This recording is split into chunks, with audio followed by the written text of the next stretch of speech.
আসসালামু আলাইকুম রহমতুল্লাহি অবরকাতুহু।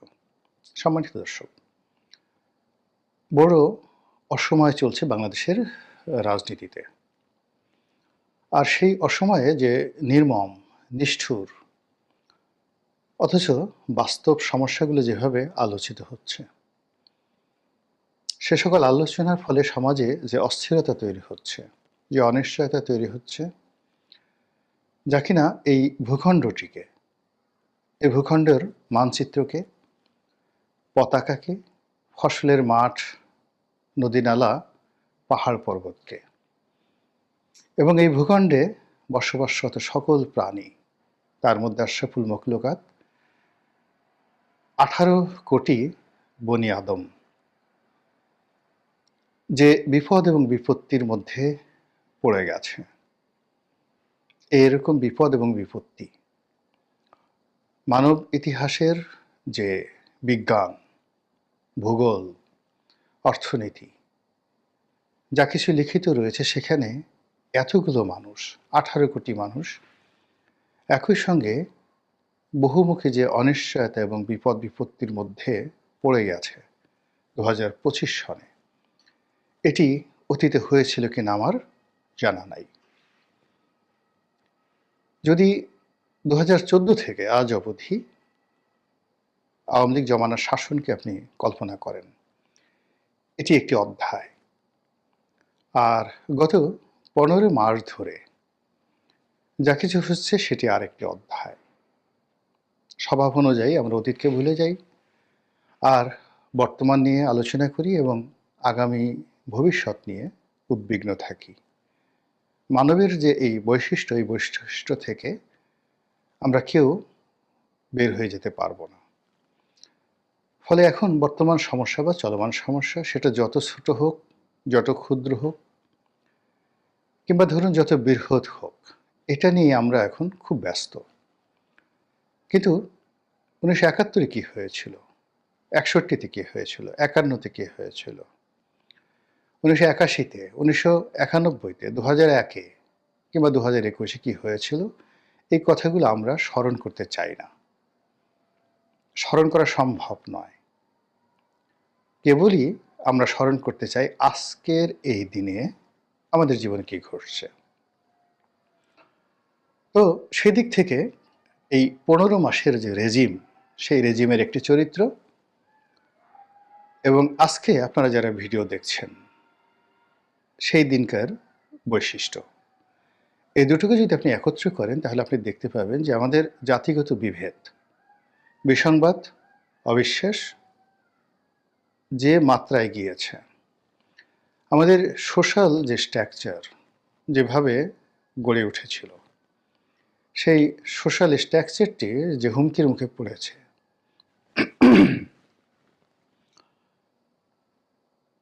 সেই অবকাঠামোটি যেভাবে এখন ঝাঁকুনির মধ্যে পড়েছে, এটি আমার জীবদ্দশায় আমি কখনো দেখিনি। সম্মানিত লোক, মুরুব্বি, ধনী, দরিদ্র, বিভিন্ন শ্রেণী পেশার মানুষের মধ্যে যে বন্ধন, পারস্পরিক যে শ্রদ্ধাবোধ, বিশ্বাস এবং আস্থা ছিল, সব ভেঙে চুরে চুরমার হয়ে গেছে। প্রচণ্ড নিষ্ঠুরতা নিয়ে আমরা একে অপরকে আক্রমণ করে চলেছি, বেইজ্জতি করে চলেছি। মানবকে দানব বানানোর কিংবা অমানুষকে দেবতা বানানোর যে উল্লম্ফন আমাদের এখানে তৈরি হয়ে গেছে, এটা কবে শেষ হবে তার আগেই প্রতিদিন নিত্য নতুন নাটক তৈরি হয়ে গেছে। আমরা গত ১৪-১৫ মাস ধরে আরেকটি ১-১১, আরেকটি ২-১১ বা ওই যে কুখ্যাত 111 রয়েছে, সেটার আদলে আরেকটা নতুন ব্যবস্থা আসতে যাচ্ছে। -2 থিওরি, যেটি ২০০৬ সনে ভীষণ রকম কুখ্যাতি অর্জন করেছিল, রাজনীতিবিদদের জীবন তছনছ করে দিয়েছিল, সেইরকম একটি নমুনা আমরা দেখতে পাচ্ছিলাম যে আবার নতুন করে এসেছে। আমরা বলে আসছিলাম যে মার্কিন আধিপত্যবাদ, সাম্রাজ্যবাদ, এটি মাথাচাড়া দিয়ে উঠছে। আমরা দক্ষিণপন্থা গ্রুপ বলতে যেটি বোঝাই যে ধর্মীয় আধিপত্যবাদ, ধর্মীয় গোঁড়ামি এবং যাকে বলা হয় ফান্ডামেন্টাল যে মেন্টালিটি, উগ্রবাদ, এটি ক্রমশ বেড়ে যাচ্ছে। এই কথাগুলো গত 14 মাস যাবৎ আমরা বলে আসছি। আজকের এই দিনে সেটি কোন অবস্থাতে আছে এবং আপনি নিজেকে কতটা নিরাপদ মনে করছেন, এ রাষ্ট্র সম্পর্কে আপনার স্বপ্ন, সুখ, স্বাদ, আহ্লাদ কোন পর্যায়ে আছে সেটা আপনার ব্যক্তিগত বিষয়। কিন্তু দেশের আপামর সাধারণ জনগণ যে ভালো নেই আমরা প্রায় প্রতিদিনই দেখতে পাচ্ছি সামাজিক মাধ্যম, গণমাধ্যম এবং সংবাদ মাধ্যমের খবরে। কোন একটি সংবাদ, কোন একটি ঘটনা কিংবা কোন একটি ফ্যাক্ট, যেটিকে বলা হয় বাস্তবতা, এটির ধারাবাহিকতা রক্ষা করা যাচ্ছে না। কি নির্বাচন, কি সংস্কার, কি বর্তমান ডক্টর ইউনূস সাহেবের যে সরকারের কার্যকাল, মেয়াদ, কিংবা অন্য যা কিছু রাজনীতি সংক্রান্ত, তারেক রহমান সাহেবের আগমন, খালেদা জিয়ার সুস্থতা, আওয়ামী লীগের পতন, শেখ হাসিনার বিচার, কিংবা রিফাইন্ড আওয়ামী লীগ, রাজনৈতিক ঐক্য, এনসিপির ভবিষ্যৎ, মানে যা কিছু খুব আলোচনা হচ্ছে। এর মধ্যে সামাজিক মাধ্যমের অনেক হিরোর উত্থান, অনেক হিরোর পতন, নতুন নতুন হিরোর উত্থান, নতুন নতুন হিরোর পতন। সমাজে যারা কথা বলেন, শব্দ তৈরি করেন, যে ইনফ্লুয়েন্স তৈরি করেন, সোশ্যাল ইনফ্লুয়েন্সার, গত 14 মাসে 14টি সেট পরিবর্তন হয়ে গেছে, হারিয়ে গেছে। কেউ নেই, নতুন কেউ আসছে, মানুষ আর বিশ্বাস করতে পারছে না। ঠিক তেমন একটি অবস্থাতে আবার নতুন করে আওয়ামী লীগের নাম আসছে, নতুন করে বিএনপির নাম আসছে, নতুন করে তারেক জিয়ার নাম আসছে, নতুন করে জয়ের নাম আসছে এবং নতুন করে আবার ১১-র কথা আসছে এই গত কয়েকদিন ধরে। প্রসঙ্গটা শুরু করেছিলেন আওয়ামী লীগ সভানেত্রী শেখ হাসিনার পুত্র জনাব সজীব ওয়াজেদ জয় তার একটি সাক্ষাৎকারে, যেটি তিনি দিয়েছিলেন বিবিসি বাংলার সঙ্গে। নানা কথা তিনি সেখানে বলেছেন এবং সে সকল কথার মধ্যে একটি উল্লেখযোগ্য কথা ওই সময়টাতে যখন তিনি বলেছিলেন তখন সেটি গুরুত্ব পায়নি। তা ছিল এরকম: আওয়ামী লীগ এবং বিএনপি এ দুটো দলের শীর্ষ পর্যায়ের যে নেতৃত্ব, এটি পরিবর্তন করার জন্য চাপ প্রয়োগ করা হচ্ছে, চেষ্টা করা হচ্ছে, এবং তাও আবার দেশের বাইরে থেকে। তিনি স্পষ্টভাবে বলেন এটা কি ইউরোপ থেকে নাকি আমেরিকা থেকে নাকি ভারত থেকে, কিন্তু তিনি যেটি বলেছেন যে আওয়ামী লীগের নেতৃত্ব পরিবর্তনের যে চাপ আছে দেশের বাইরে থেকে, একই চাপ বিএনপির উপরও আছে।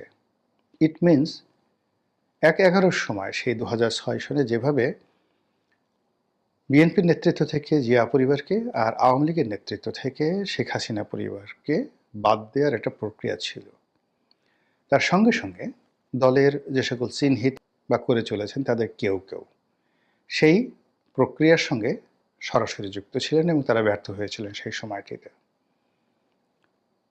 যে সেনাপতিরা ওই সময়টিতে অর্থাৎ ২০০৬ সনে ব্যর্থ হয়েছিলেন, তারা ব্যর্থ হয়েছেন, কিন্তু তাদের প্রতিষ্ঠান তারা এখনো সক্রিয়।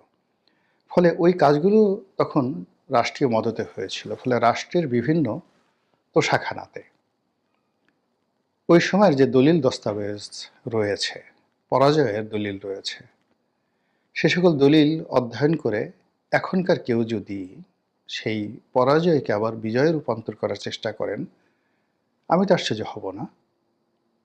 যেটা বলছিলাম, সেই ১/১১-র সময়টিতে যা কিছু হয়েছিল সেটি আবার নতুন করে এই সময়টিতে শুরু হচ্ছে বলে আমরা যেটা বলে আসছিলাম সেটিকে আবার সিল মেরে দিলেন জনাব সজীব ওয়াজেদ জয়।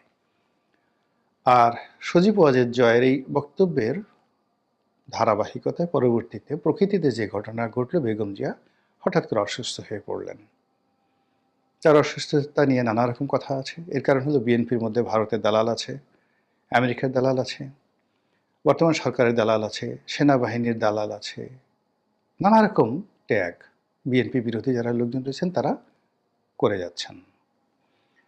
বিএনপির মধ্যে একাধিক গ্রুপ, উপগ্রুপ তৈরি করার জন্য কেউ বা ভারতপন্থী, কেউ বা মার্কিনপন্থী, কেউ বা তারেকপন্থী, কেউ বা খালেদাপন্থী, এরকম নানা রকম ট্যাগ দিয়ে এই দলটির মধ্যে বিভক্তি সৃষ্টির নানা রকম তৎপরতা চলছে গত 14 মাস ধরে। এরই মধ্যে বেগম জিয়া অসুস্থ হয়ে পড়লেন এবং এখন তার অসুস্থতা চরমে। আমরা কেউ বলতে পারছি না যে তিনি সুস্থ হবেন এবং স্বাভাবিকভাবে ফিরে আসবেন। সবাই বলার চেষ্টা করছে দুটো কথা। কেন তিনি এই অসুস্থ শরীর নিয়ে ক্যান্টনমেন্টের অনুষ্ঠানে গেলেন, অর্থাৎ সেনাবাহিনীর যেটি সশস্ত্র বাহিনী দিবস ছিল, এখানে তাকে কেন নেওয়া হলো, কারা পাঠালো, এবং তিনি সেখানে গিয়ে এই যে অসুস্থ হলেন তার পরের দিনে তাকে হাসপাতালে নিতে হলো এবং এখন কি অবস্থায় আছেন কেউ জানে না। আর এই ঘটনার সূত্রে সবাই এখন বলার চেষ্টা করছে কেন তারেক জিয়া আসছেন না। এটা একটা কাজ হলো? এটা কি ধরনের কথা? একমাত্র সন্তান, জীবিত সন্তান, তিনি তার মেয়েকে নিয়ে, অর্থাৎ কন্যাকে নিয়ে, তার স্ত্রীকে নিয়ে প্রবাসে আছেন, সুখে আছেন, শান্তিতে আছেন, রাজার হালতে আছেন। আর তার মা এখানে একা একা যে অসহায় দিন যাপন করছেন, তিনি পুত্রের হাতে স্পর্শ পাচ্ছেন না, নাতনির হাতের স্পর্শ পাচ্ছেন না, এমনকি পুত্রবধূকেও তিনি দেখতে পাচ্ছেন না। এটা একটা কথা হলো? এ কিসের রাজনীতি, এ কিসের মানবতা? যাদের মধ্যে পারিবারিক ফেলোশিপ নেই তারা কি করে জাতিকে সেবা করবে? এভাবে নানা রকম ন্যারেটিভ তৈরি করে বিএনপি এবং তারেক রহমান সাহেবকে নাস্তানাবুদ করে ফেলা হচ্ছে। আর তারই জবাবে জনাব তারেক রহমান সাহেব যে বক্তব্য দিয়েছেন, হৃদয় বিদারক বক্তব্য, যে তার যে আগমন বাংলাদেশে প্রত্যার্পণ বা প্রত্যাবর্তন, এটির ক্ষমতা, কর্তৃত্ব তার ইচ্ছার উপর নির্ভর করে না। এখানে বহু পক্ষ জড়িত। মুহূর্তের মধ্যে সব কিছু তছনছ হয়ে গেছে এবং সকল রাজনৈতিক হিসাব উলটপালট হয়ে গেছে এবং সবাই তখন এই জনাব তারেক রহমান সাহেবের এই যে সাম্প্রতিক বক্তব্য, এই বক্তব্যের সঙ্গে বিবিসি বাংলার সাথে মিস্টার জয়ের, সজীব ওয়াজেদ জয়ের যে বক্তব্য, এটার একটা অন্তর্মিল খুঁজে পেয়েছে। আর সেই অন্তর্মিলের সূত্রে এখন ১/১১-র সময়টিতে যেভাবে বিএনপি এবং আওয়ামী লীগের সম্মিলন হয়েছিল এবং যেভাবে এরশাদ জামানাতে বাধ্য হয়ে বিএনপি এবং আওয়ামী লীগ এক টেবিলে বসেছিলেন এবং বেগম খালেদা জিয়া এবং শেখ হাসিনা পাশাপাশি বসে জাতির উদ্ধারে, জাতির কল্যাণে তারা রাজনৈতিক পরিকল্পনা গ্রহণ করতে বাধ্য হয়েছিলেন, সেরকম একটা পরিস্থিতি কি এখন অনিবার্য হয়ে পড়েছে, যখন আওয়ামী লীগ এবং বিএনপি যদি একত্র না হয় এবং কাঁধে কাঁধ না মিলায়, তাহলে হয়তো এই দুটো দলই হারিয়ে যাবে। ফলে এই দুটো দলের মধ্যে যদি বন্ধন হয়ে যায়, এই দুটো দলের মধ্যে যদি বন্ধুত্ব হয়ে যায়, সজীব ওয়াজেদ জয় এবং তারেক রহমান সাহেবের সঙ্গে যদি যোগাযোগ হয়ে যায়, এমনকি বেগম জিয়ার সঙ্গে শেখ হাসিনার যোগাযোগ হয়ে যায়, তাহলে কি হবে? এসব বিষয় নিয়ে তুমুল আলোচনা চলছে। এই সকল আলোচনা যখন তুঙ্গে, তখন দেশবাসীর দৃষ্টি এখন সেই এভার কেয়ার হাসপাতালে, যেখানে বেগম জিয়া অসুস্থ অবস্থায় আছেন। ঠিক সেই সময়টিতে ডিজিএফআই অফিসে কি হচ্ছে, ক্যান্টনমেন্টে কি হচ্ছে, বঙ্গভবনে কি হচ্ছে, গণভবনে কি হচ্ছে, গণভবন তো আর এখন নেই, মানে যমুনাতে কি হচ্ছে, তারপর মন্ত্রীপাড়ায় কি হচ্ছে, কূটনীতিবিদদের যে অঙ্গন, সেই যে ডিপ্লোম্যাটিক জোন, সেখানে কি হচ্ছে, কি হচ্ছে রাওয়ালপিন্ডিতে, কি হচ্ছে দিল্লিতে, কি হচ্ছে ওয়াশিংটনে বা পেন্টাগনে, ইত্যাদি বিষয়গুলো নিয়ে ভীষণ রকম আলোচনা হচ্ছে। আর দেশের রাজনীতি এখন উড়াল দিয়ে সারা পৃথিবী ঘুরে বেড়াচ্ছে, কখনো লন্ডনে, কখনো পেন্টাগনে, কখনো দিল্লিতে, কখনো কাতারের রাজধানী দোহাতে, কখনো তুরস্কের রাজধানী আঙ্কারাতে, সেখান থেকে আবার ব্যাংকক, সিঙ্গাপুর, দুবাই হয়ে চলে যাচ্ছে সেই যে সৌদি আরবের রাজপ্রাসাদে।